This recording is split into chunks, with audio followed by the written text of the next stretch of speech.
Le petit prince gitan. Le petit prince gitan, bruyant et habile, manie les mots maladroitement.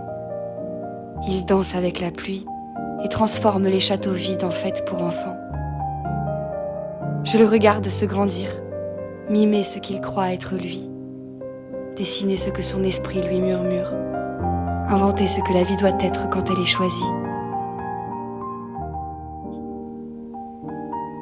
Il est de ces héros que la vie avait pris en exemple.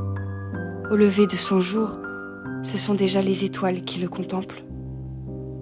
La maladie pour nourrice et maître d'armes. C'est d'un combat contre lui-même qu'il apprend ce que la vie incarne.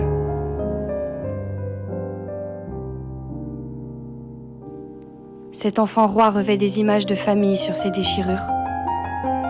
Sa lignée lui a appris que le passé soigne parfois mieux que le futur.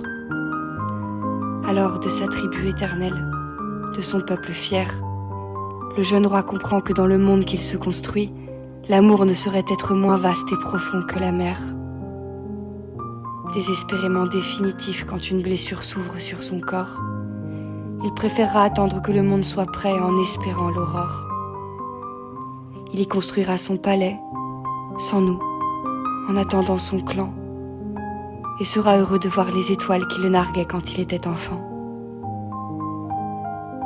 Son château dans le ciel lui offrira leur place. Au milieu d'elle, il aura sa revanche sur la mort. Lui et la pluie désormais s'enlacent. Il lui dira que rien n'aurait pu le substituer à son sort. Car l'utopie se nourrit de magie et ne supportera pas la faiblesse.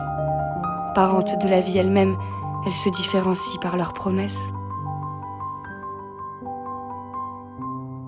Le petit roi les écoute, une à une, déchiffre le chemin, car son utopie à lui est bien incapable d'attendre un lendemain.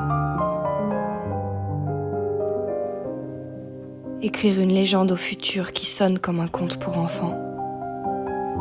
Je m'adresse aux étoiles, à la mort, et tous ceux qui l'ont supposé faible et tremblant. J'ai fait partie de votre armée, incrédule, aveugle et fier. Et désormais, je n'aurai plus que le récit en substitut à sa lumière.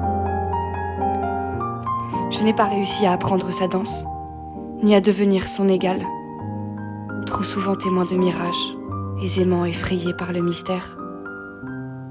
Mais si vous voulez comprendre l'égarement de l'idéal, vous devrez fermer les yeux, prendre sa main,